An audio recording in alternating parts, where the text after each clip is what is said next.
Oh, hello. Didn't see you there. My name's Daniel. I'm here from Localing Private Tours, and I'm here to give you a tour of St Kilda. What a dream. We've turned on just a little bit early to give people time to connect and figure out the technology, so it'll give us a little bit of time to explore these lovely grounds here. Ooh, look at these nice big trees. What a tree. Look at this fella up here. Might have a little bit of a walk around the grounds, shall we?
All right, I think it's 5 o'clock, so perhaps we'll begin.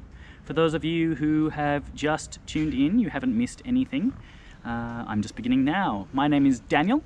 I'm here from Localing Private Tours to give you a special insider, authentic, local experience of St Kilda. I am a St Kilda resident. I live here.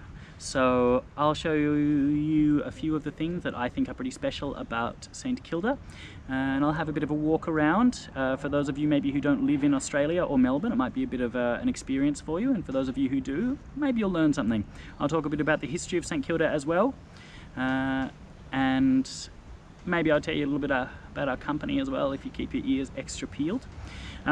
It's a real treat for me to be out and about in the middle of all this COVID-19 business. You can see that I have trimmed down my COVID beard so that I don't trip on it as I walk.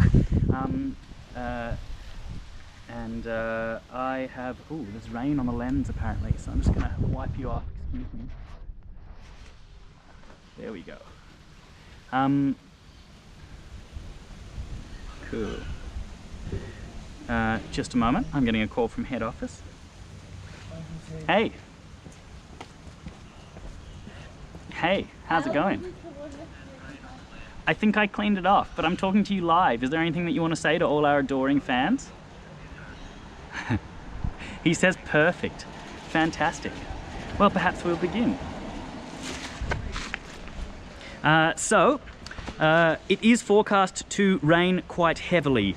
Of course, we won't let the weatherman get us down, so I have dressed appropriately for the weather, and hopefully you guys are nice and safe and warm inside wherever you are.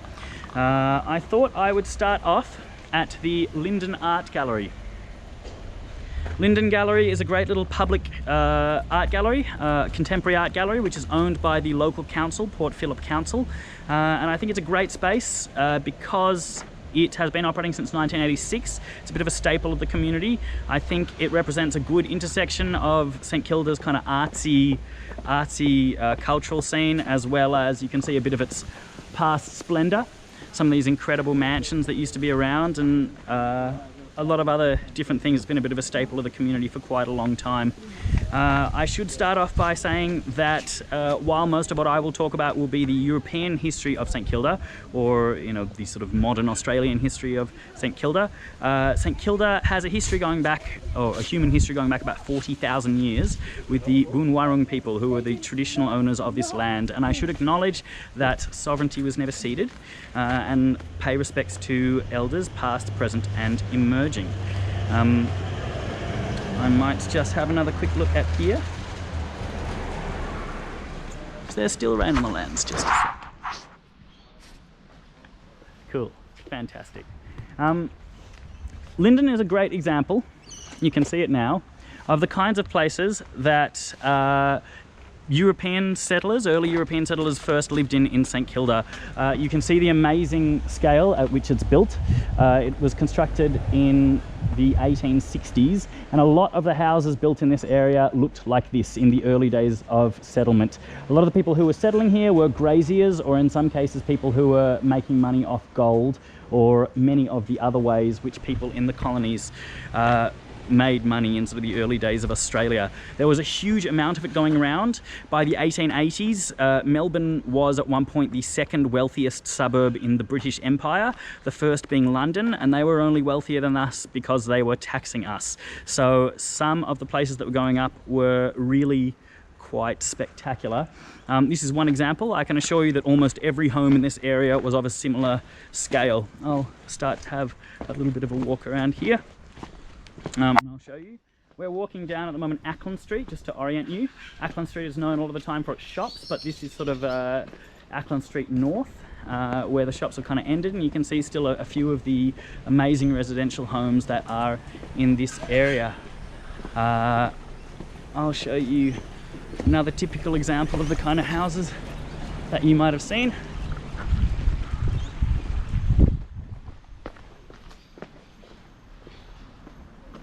Is this fella here. I'll just see what you're seeing. Yeah, can you see that? It's an amazing thing, incredible, like the height of just Victorian Neo-Italianate, all the bells and whistles, all that wonderful filigree. And I'll also just turn around because we've got a rainbow behind us. Look at that, what a dream. St Kilda Rainbow, fantastic. Those kind of houses were built by the early settlers who came out here. Even in sort of the late 1830s, there were already people settling out here, which is saying something, because Melbourne, the city of Melbourne, was originally founded sort of 1835. The first buildings started going up. 1838, the Hoddle Grid was laid. I know Libby talked a little bit about that on her city tour the other day. So the fact that already by the late 1830s people were settling in St Kilda shows that this was quite a desirable area. It was sort of considered to be one of the nicest beaches in the Port Phillip Bay, which is the bay that Melbourne is sort of at the top of. Originally the only way to get to St Kilda was by ship. So you would sail down from Hobson's Bay, or from sort of down the Yarra, wherever you were, and come out here for the day. And if you lived out here, you would sail down, or you would risk braving the treacherous St Kilda Road, which is sort of the extension of Swanston Street in the main CBD. But if you continue to follow it down, it comes all the way out here to St Kilda, specifically to St Kilda Junction. St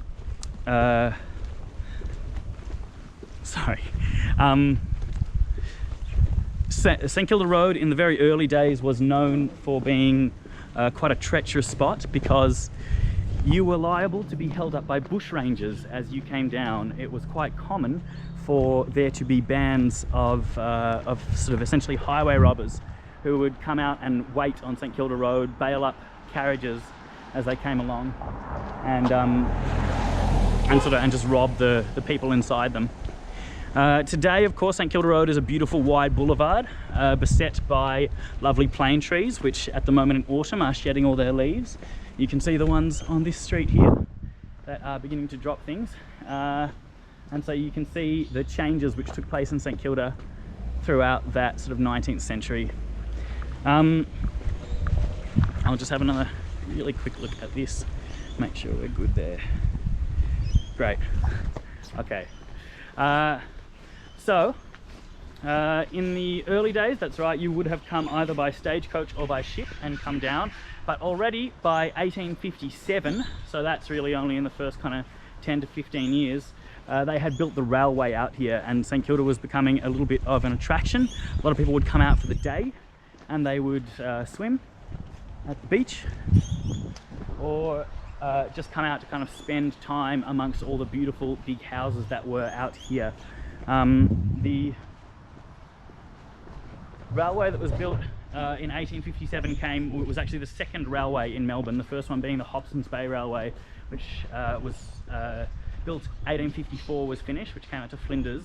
The second railway was built straight out to St Kilda and then around to Windsor, so it sort of made a loop there. So this was a bit of a destination. St Kilda itself was named after a ship, the Lady of St Kilda, which in turn was named after a lady who was imprisoned in the island of St Kilda in Scotland. She was the wife of a Jacobite who was supposedly planning to betray him to the crown, and so he had her imprisoned in St Kilda.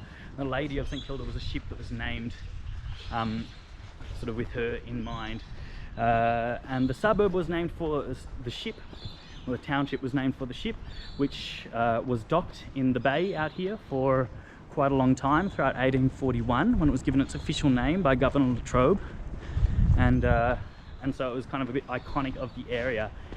It's one of many beaches in Melbourne, and certainly is its most famous beach, and we're about to come out and see the water in a moment. But I think it's a really interesting suburb because you can see what an amazing and eclectic mix of stuff there is. I think it's one of the most interesting suburbs in Melbourne because it really has had so many rises and so many falls throughout its time, lots of peaks and troughs, and you can see all of them in the architecture amongst other things. I'm just going to turn around now. Let me see if I can see what you're seeing. So those palm trees that you can see up there are really typical of the landscaping that was used throughout the sort of late 19th century, early 20th century, as St Kilda began to transform. And you can see, of course, the sea up there as well, and the beautiful sky. That. And that is one of the reasons why it is one of the most famous parts of Melbourne, one of the most beautiful parts of Melbourne, I'd say. Oh, I might turn around again.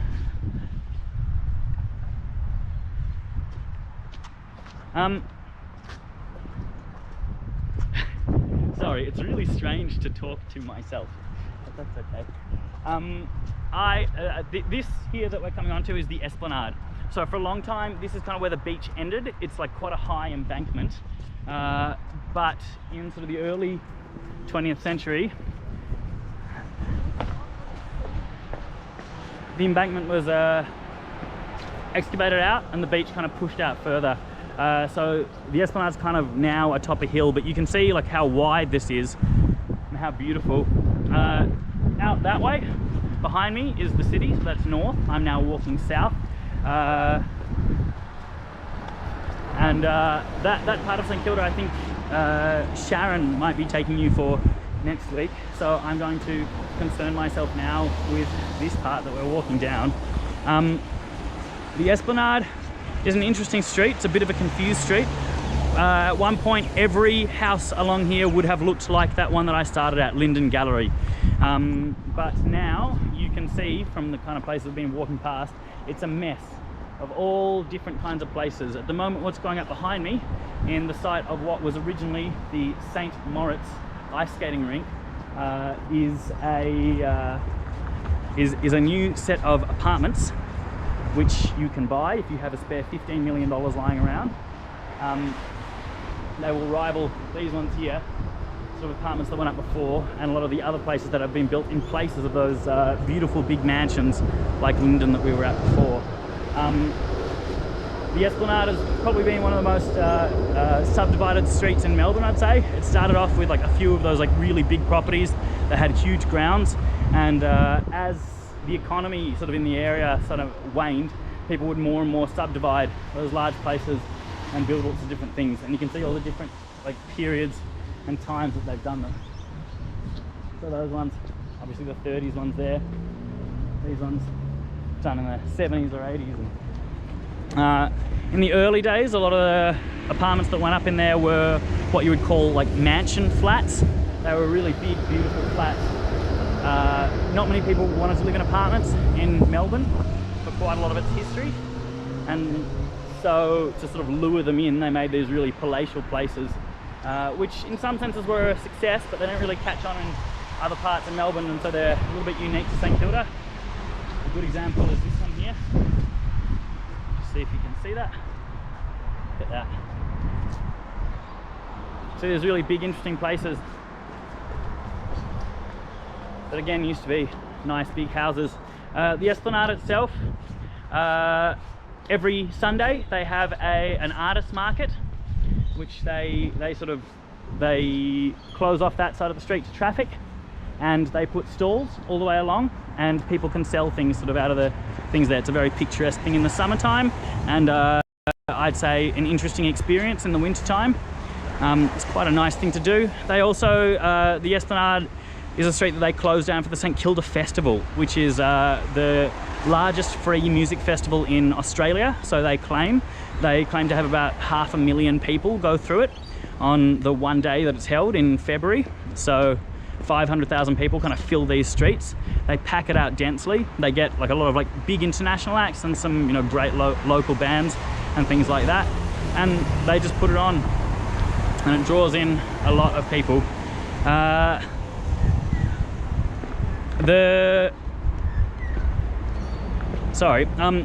By the end of the sort of 19th century, a lot of the sort of residents that had these like larger houses were essentially ruined in one of the big bank crashes that Melbourne had in the 1890s. And so that was the first time that a lot of these larger properties were really subdivided. You started to see things like this one behind me here, which, let me see if you can see. Number 25, the Esplanade. There you go. That's the oldest house on the Esplanade that's still intact. It was originally built by the church. It was a manse, and you can see that it's been subdivided into flats in sort of the early 20th century, so different apartments there, and that's kind of typical of what was going on. And you have also a few other things like this, that was subdivided off the same block of land, but in the 1880s, so already quite early on. That's of course a terrace, something that Melbourne is famous for. The terrace houses. This is Hyle Terrace. It was built, as I said, 1886, designed by an architect named William Pitt, who designed a lot of the more like prominent buildings around Melbourne, including the Palais Theatre. Sorry? Did you bring in the rubbish? Yeah, I did. Rubbish night was last night. Thanks. So sorry, you can see my my father's up on the balcony there, asking me mundane questions. The dishes aren't going to do themselves. The ones in the kitchen. Yeah, I'll do the dishes later, Dad. I'm on tour. This house happens to be the house of my father. You can see him playing music there on the balcony with my brother, who's in town at the moment.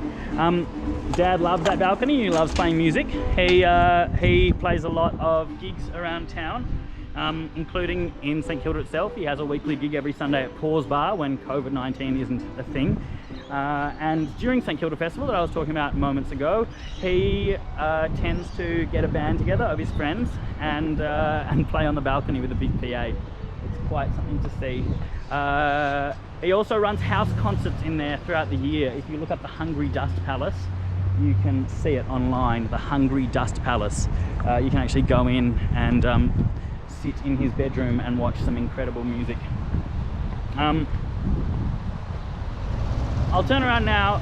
These two buildings, and I'll see what you can see, are some of the most iconic buildings in Melbourne, in St Kilda, sorry. That is one of the most iconic views of Melbourne as well. of St Kilda. The two buildings behind me on my right is Luna Park, and on my left is the Palais Theatre. Both of these are representative of an interesting period in St Kilda's history, when a lot was done to sort of revive it after, like I said, all the subdivisions of the recession in the 1890s. There was a fellow named Carlo Catani, who was an Italian actually, but he did a lot of work into restoring St Kilda's foreshore and landscaping all the gardens, all the crown land sort of leading up to it. To pay for it, they leased off a lot of the land sort of as amusement parks basically. So the first one opened up in 1908.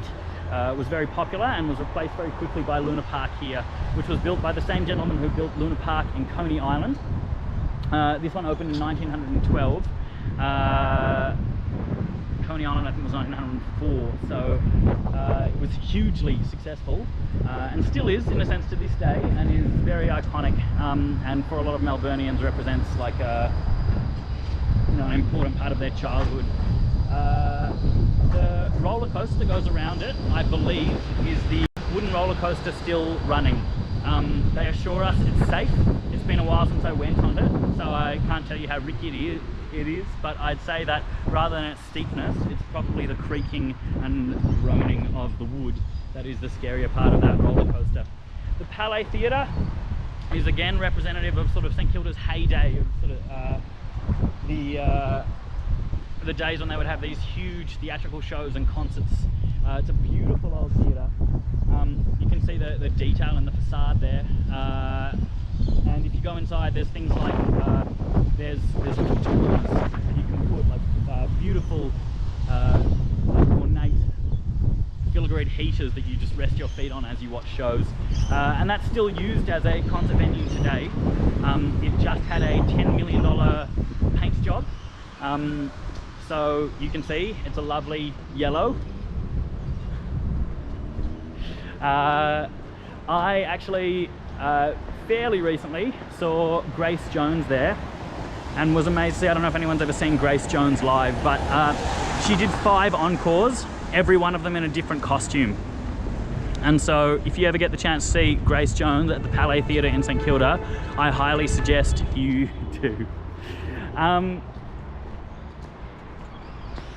These sort of, I'll show you.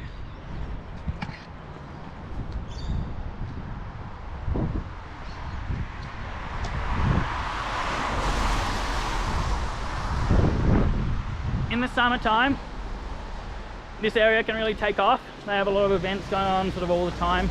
And I would say it's a bit of a testament to the urban design of the area, that now, when it's illegal to go outside, the streets are probably busier than I've ever seen them. Maybe not right now because it's raining, but in general, there's a lot of public space, like green space, a lot of parks, a lot of really nice areas. It's quite a beautiful spot. You can see all these lovely big palm trees that have just been planted everywhere. They were a favourite of that Carlos Catani. Even though they're not endemic to the area, it was thought that they give a very nice, hot, summery vibe, and so they sort of do seem to match. We'll pop across the road here.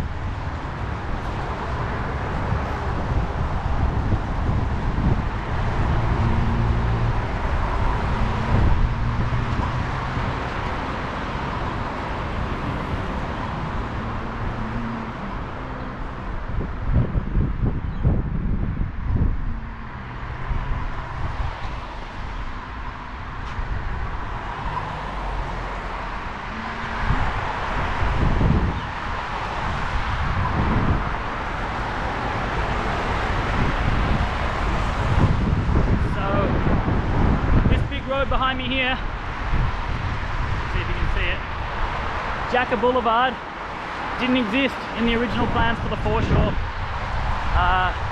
Sort of came about in the 1960s after the city had fallen, or after the suburb had fallen into what was sort of known as its decline. After the Depression, population density increased, as they began to subdivide the land more and more, and as well, being an entertainment district, it began to develop a bit of a seedy side and a bit of a reputation as being sort of a bit of a seedy spot. During the Second World War, it adapted to the tastes of the American soldiers that were stationed in Melbourne, and well, that's when it kind of well, it opened up a bit of a seedier side, and a lot of the sort of wealthier residents moved away to other areas of Melbourne, and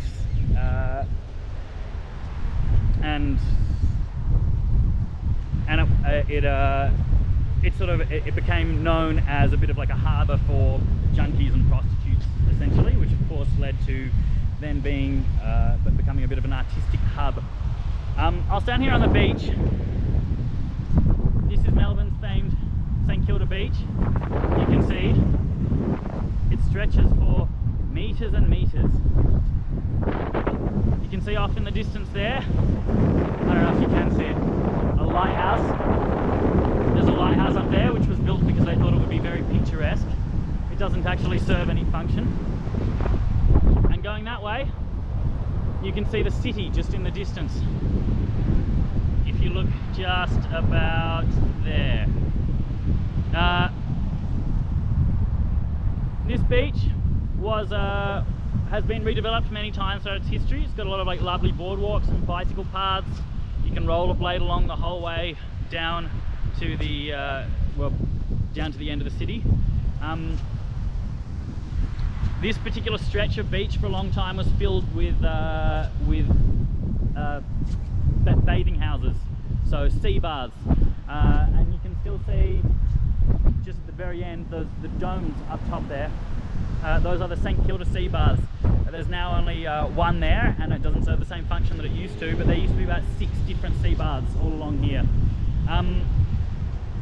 It was considered throughout most of the 19th century that it was improper to bathe in the ocean, for one, of course, might be attacked by all manner of aggressive marine animals, and so for the sake of that, and also of course for the sake of modesty, so that one could swim naked, they would often construct these like big wooden structures that were essentially like, they would basically section off a part of the sea, so that people could swim with the peace of mind of knowing that they were in complete safety.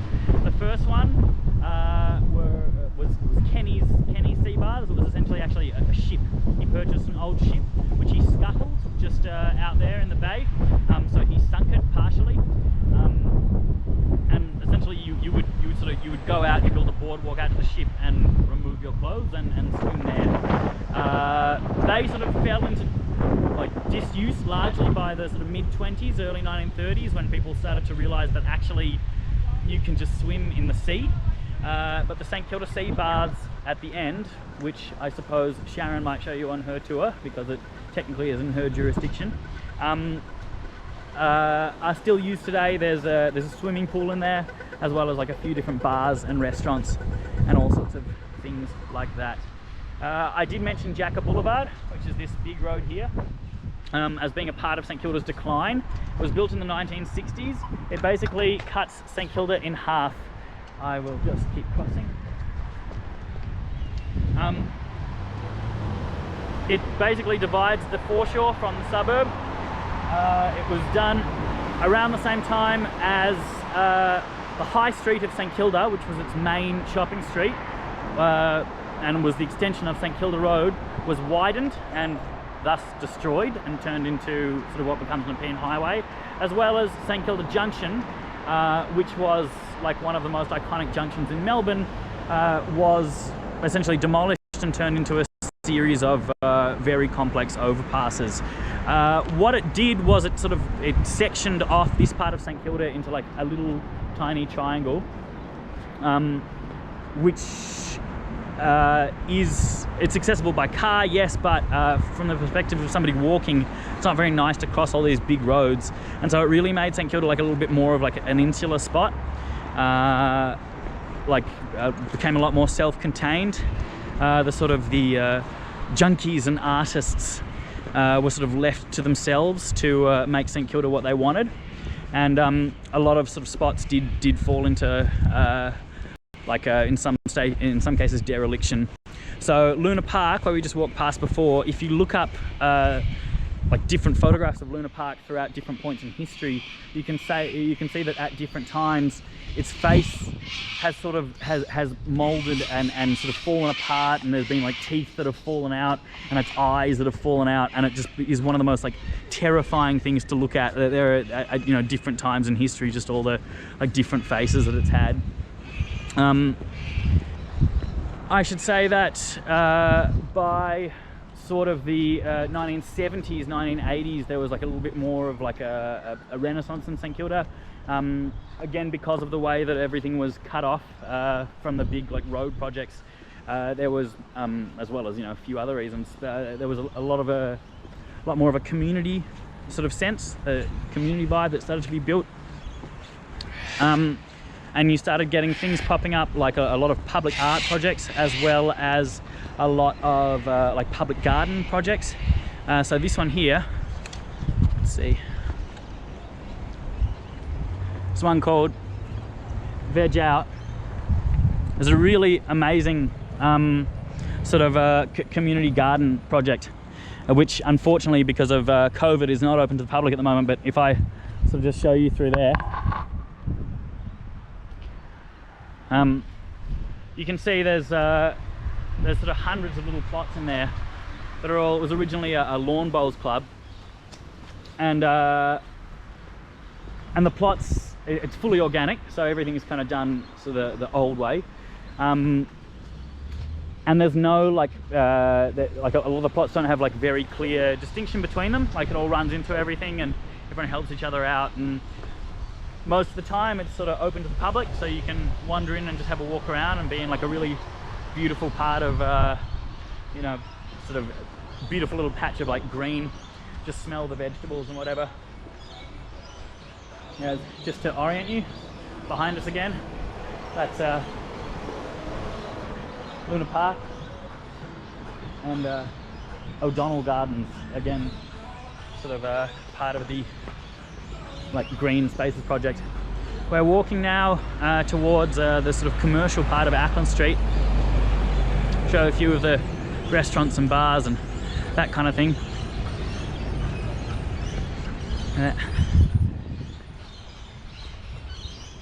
Ackland Street now, as you'll see, is like full of, there's every type of food, anything you want you can get. But for a long time it was kind of known as the sort of the Jewish street of Melbourne. Melbourne kind of always had like a bit of a solid Jewish community, but particularly immediately before and then in the years that followed the Second World War, after the Holocaust, a lot of Jews came out and settled in Melbourne. Melbourne actually had the highest concentration of Holocaust survivors outside of Israel for a long time. And there were lots of reasons why they settled here. There was already like a pretty firm community that were doing well. A lot of them, when they first came out, sort of moved to Carlton and northern suburbs, but as they sort of began to find their feet, they would move out to areas like St Kilda, where there was already an established community. There was a synagogue that was established here in the 1880s. And many of them that had restaurants or bakeries or whatever back home simply moved them out here. So you see some of these shops, like I don't know if you can see the cake shop behind me there. A lot of the cake shops were like literally just picked up out of Warsaw, well perhaps not literally, and transplanted into Ackland Street. So you can see as you walk down, we're going to pass like, I don't know, 4 or 5 different cake shops, many of which have been there since the 30s or 40s and operated more or less as they are. There used to be a restaurant called Sherazade, which was opened in the 50s. You could get, like your like borscht and latkes in there, that kind of thing. There's another one of these beautiful cake shops, and just show you, have a look at all those amazing cakes. Wow. The cake shops, I should say, for anyone watching who is a Melbourne resident, a lot of them are still open for business. You can have cake delivered. I know Monarchs, which is personally my favourite one, we're about to come up to here. They are delivering cake to suburbs sort of around. I'll just show you here. Look at that amazing thing. I'll show you. I might pop in and say hello. Hello. How's it going? Oh, not too bad, thanks. My name's Daniel. Hold on, I might turn you around if you don't mind. I'm running a tour at the moment, live on Facebook. If now you're on it too. Okay. Would you like to say a few words about monarchs? Or Victoria? I don't want to be on it. you don't want to be on it? Victoria doesn't want to be on it, so we're not going to turn it around. But I don't think I want to be on film. that's okay. Well, I'll take you off film. Well, so I'll say a few more words about monarchs. I love monarchs because when I sit, I sit in there and I do work sometimes. I'll just sit around, drink a cup of coffee, eat a few slices of cakes. So I'll get through quite a few in one sitting, and I can just sit there for the whole day and it feels like the world hasn't moved around me. They've got like lovely old music playing and you know, no distractions. Like, it's a great spot. Coming down a little further, might turn around here, you can see the way that they've closed off Acland Street and turned into a shopping mall. Oh, sorry, a pedestrian mall in the last couple of years. And so they've put a lot of work into landscaping it and making it like a really great public place. You have things like readings books here, which I know Dan showed us on his Carlton tour. They have been voted world's best bookshop quite a few times. They do a lot of like really amazing like local and independent publications. And sort of are really great like that. Abbey Road behind me. Just see if you can actually see it there. That used to be, again, like a sort of a Jewish deli, like European style deli. Was humongous. For years that was like a staple. A lot of the Jewish community sort of over time began to move up to what was known as St Kilda Hill, so across the old High Street or St Kilda Road and up into sort of East St Kilda and then towards Caulfield, which is a bit of a different area, but still like a lot of the, you know, as I said, the cake shops are still there and the synagogue is still there, that kind of thing. Some great ice cream.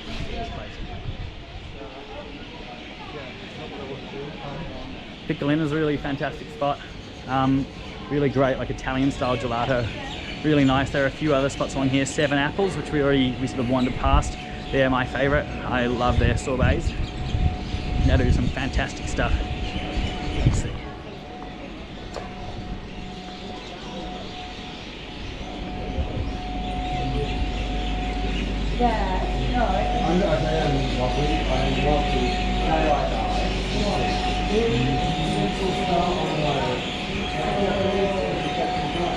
This tram here, I should point out, next to me, that light rail, the 96 line, is actually as I said before, the second train line that was opened in Melbourne was opened to St Kilda, and originally went to St Kilda Station, which is on Fitzroy Street.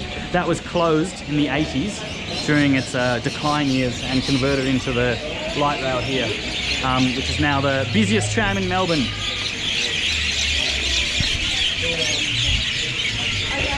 The birds are having a good time. You can hear them up in the trees. This little part of Acland Street, you can see on a few of the older buildings. Can you see above this pharmacy here? These great little sculptures. I'll see if, maybe I can get up closer.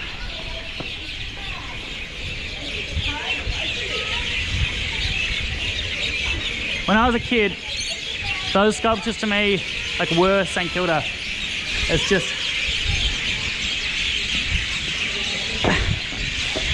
really feels like you know, you can kind of feel the amazing artistic sort of vibe of the area. So here we have hello, not too bad, thanks. This corner here, coming to the end of Acland Street and Barclay Street, you have a few sort of cafes, bars, those kind of things. There's Big Mouth. they're for lease actually, so maybe COVID's hit them pretty hard. Leroy's, pretty classic cafe. It's been around forever. And the Village Belle behind me here is like very typical of some of the old hotels around Melbourne. That one was actually designed by an architect named William Pitt, who designed the Princess Theatre and a lot of other very iconic buildings around Melbourne, as well as my house, which we walked past before. William Pitt was a resident of St Kilda, so he had, you might say, like a bit of a stake in it.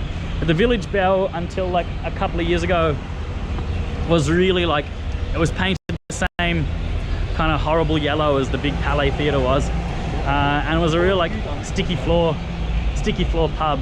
You know, you kind of go in there and get your like $10 steak on Wednesdays or whatever. But they've just, like in the last I think the last 6 or 8 months, maybe longer, they've kind of reopened as this really sort of trendy spot. Obviously put a lot of work into the restaurant there. I think it's like a bit of a sign that St Kilda is really becoming pretty gentrified in a lot of ways. Like a lot of the older kind of, you might say, the more run-down places have been you know, sort of renovated extensively and are really coming up like nice and new. I should say that maybe not at the moment, but until quite recently, the average property value in St Kilda was $1.3 million. So not exactly peanuts, but by Melbourne standards, you know, not so bad. So it sort of affects the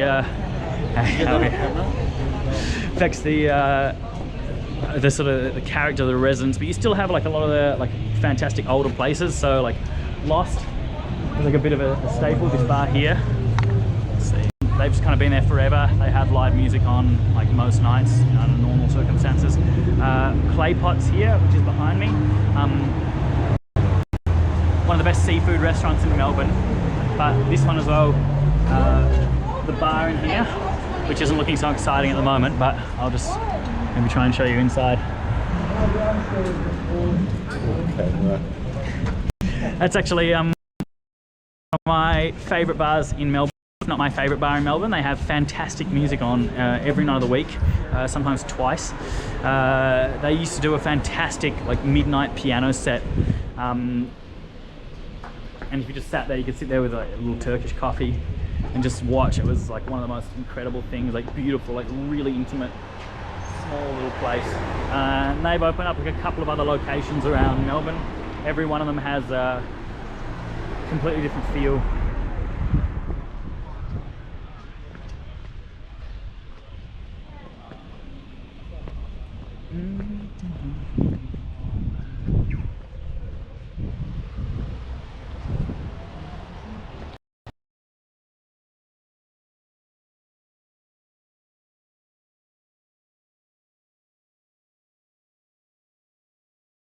One of the in Melbourne, but you can see now, maybe, can you see? It's like very quaint, very nice, lined with beautiful trees. You can buy houses here for $10 million if you wanted to. Well, you know, if they wanted to sell.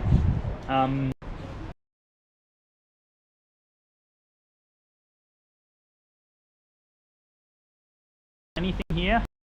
Hold on, maybe getting a reflection there. Lentil is a real sort of classic Melbourne place. This was the first one and is kind of the smallest one. The idea behind it is that they cook really fantastic food.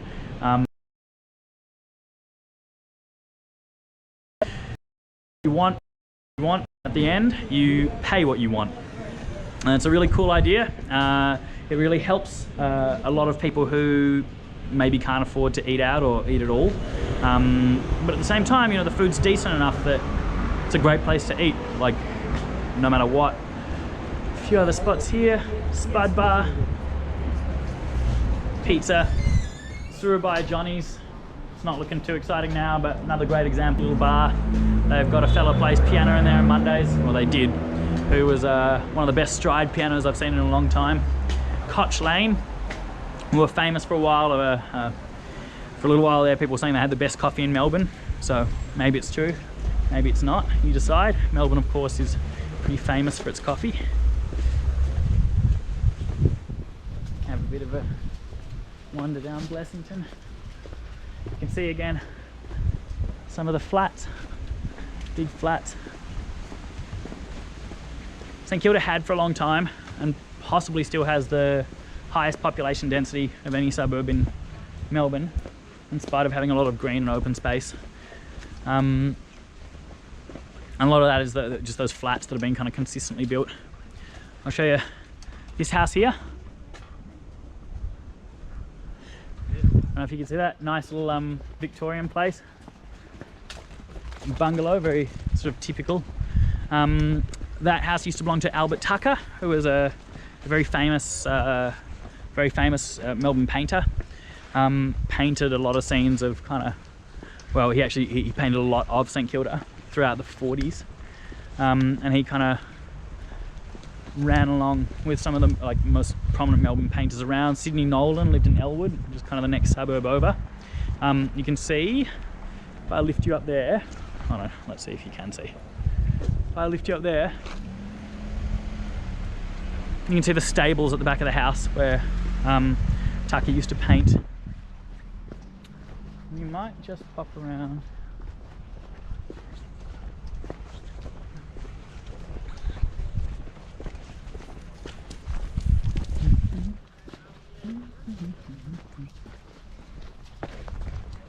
I'll show you.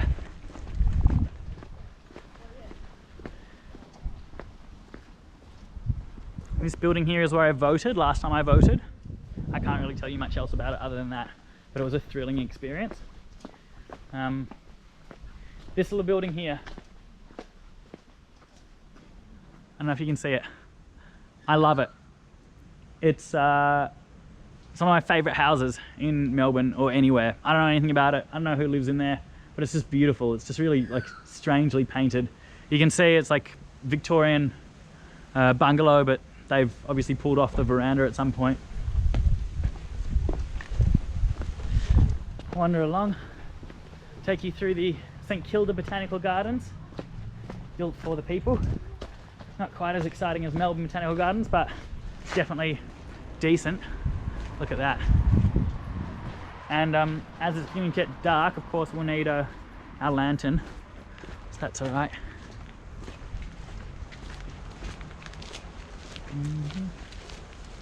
There's a lot of people out at the moment, all legal, of course, I'm sure.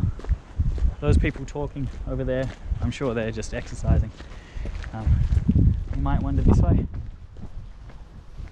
Botanical Gardens is a great little place for a picnic. There's lots of really nice, interesting old trees. I know that there are some, occasionally you'll see acro yoga groups. People climb the trees, run slack lines between them, that sort of thing. There's a rose garden out the back. Look at that lovely big oak tree. Make a few ship's masts from that.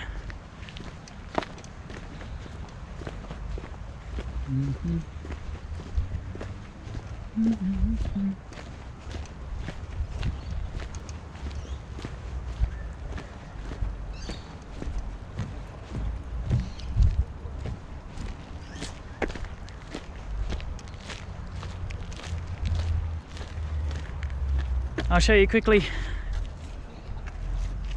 My favourite spot for a picnic is in the conservatory there. When there's no virus decimating the masses, it's open to the general public and you can wander through there and sit in amongst the ferns. And if you've wrapped everything very nicely, you can just sit down on one of the benches and take in the tranquil scenes.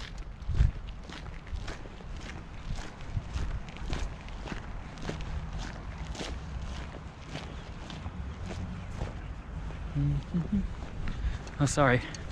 No doubt you can't see anything.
Well, the promised rain hasn't arrived, but I've no doubt that it'll come on in torrents as I'm walking back to my house.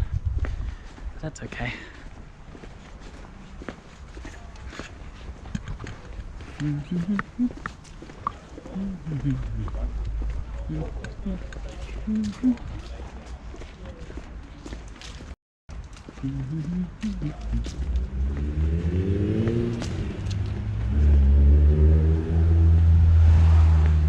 Look at this strange doorway.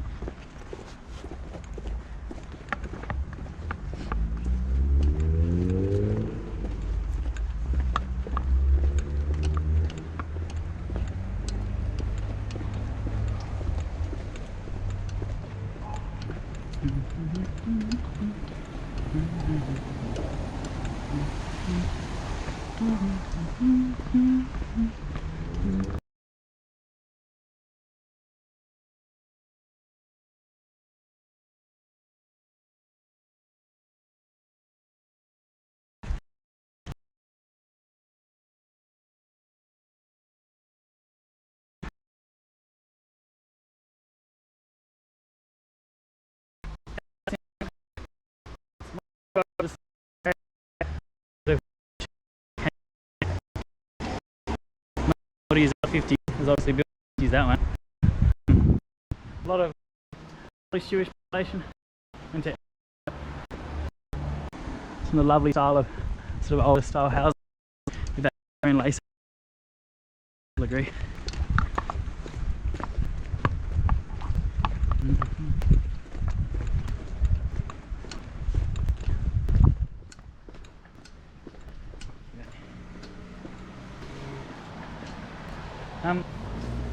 I should say as well,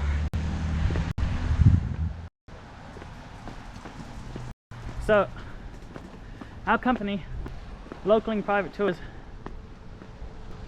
we specialize in sort of creating experiences that are sort of custom tailored, you might say, to people's tastes. It's very strange to do one where I'm not getting much feedback on people's taste and just tailor it to my own taste. It's very difficult not to just walk to the places that I want to go. It's really scary.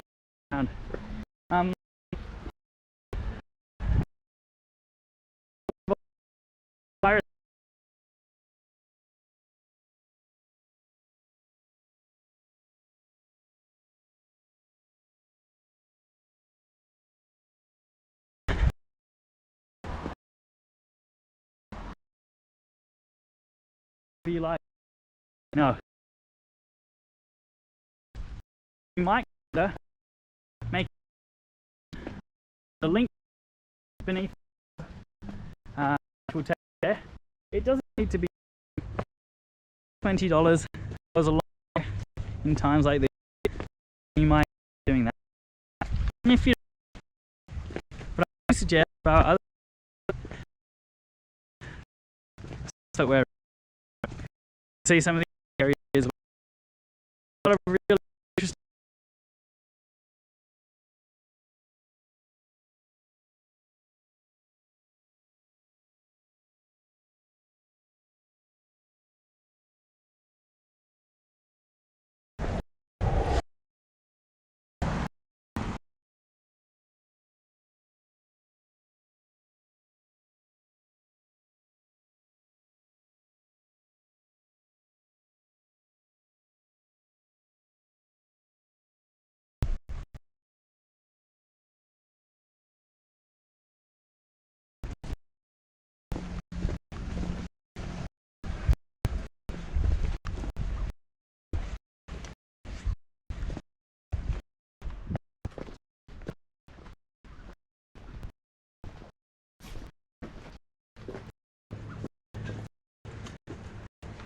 which is part a very traditional style milk bar.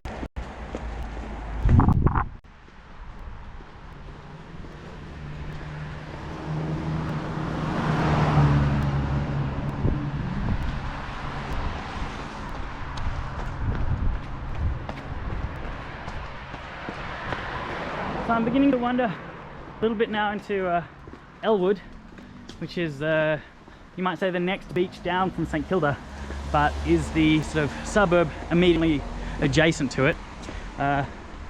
Elwood is apparently the greenest suburb in Melbourne. There are a lot of parks and schools and all sorts of lovely big wide open spaces where everything is green. It's pretty sleepy generally, as opposed to the wild and exciting feel of St Kilda, which maybe you didn't get such a sense of on that little walking spot.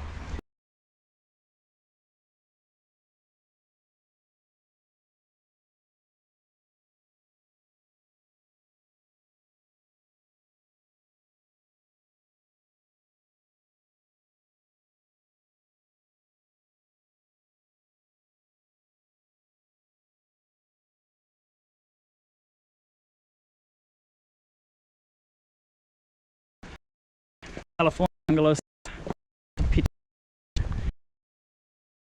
very different. But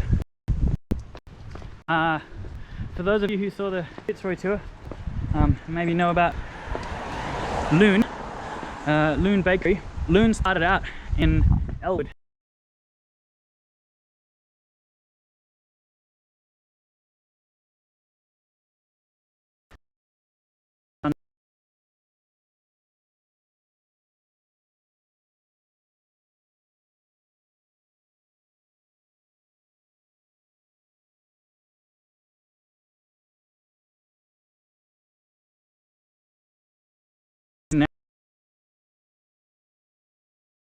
Like,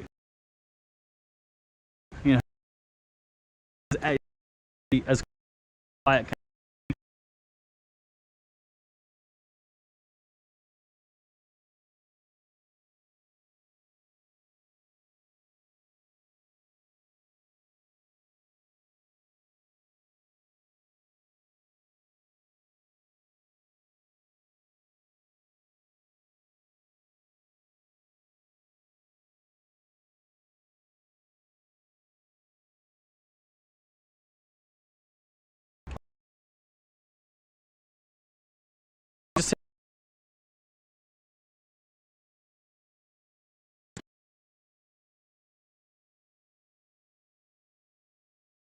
Line. Then at the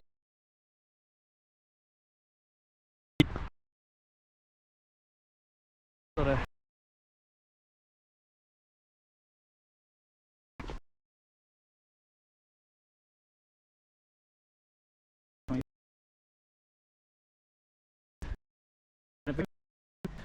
yeah.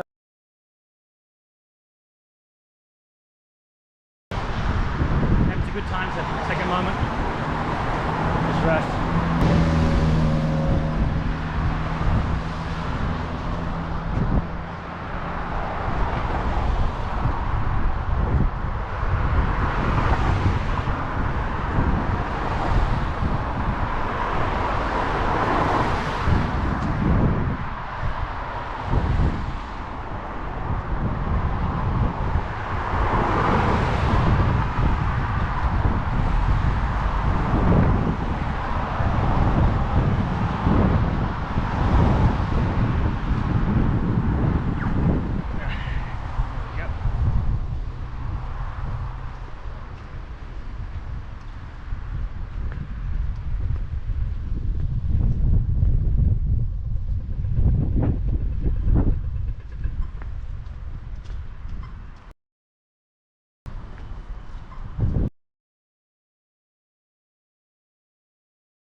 I'll show you that.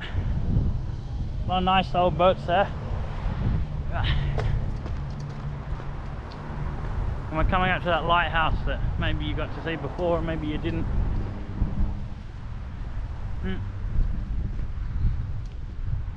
There's a bike path along here, so you can cycle down all the way down at Frankston, and a fantastic little ice cream truck down at Elwood Pier, down the road. I think we're truck today, but I might get you back on the water here.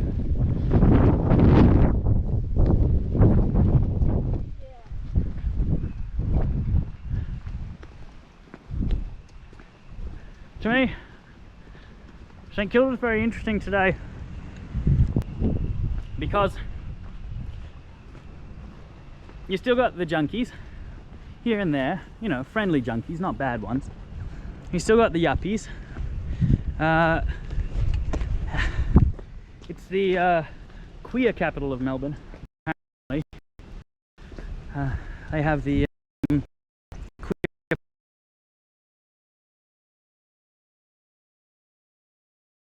$30 million queer centre on Fitzroy Street, which maybe Sharon will. Everyone, and I think everybody gets along really well because they're kind of united by this common enemy. Party backpackers that come down to the beaches and make a lot of noise.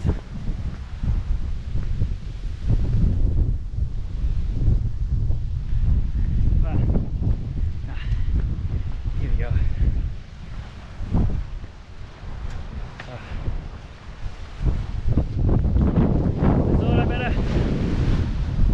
Take you out to the beach to say goodbye and say thank you very much for coming out and listening to me talk for an hour. For those of you who didn't listen for an hour, my name's Daniel. You didn't have to listen for an hour, but you can always go back and watch it again. If you did enjoy this tour, please watch some of the others. If you didn't enjoy this tour, please still watch some of the others. You might enjoy them. And if you really enjoyed this tour, you might consider leaving a small donation. The link below. Thanks very much, and maybe we'll see you again soon.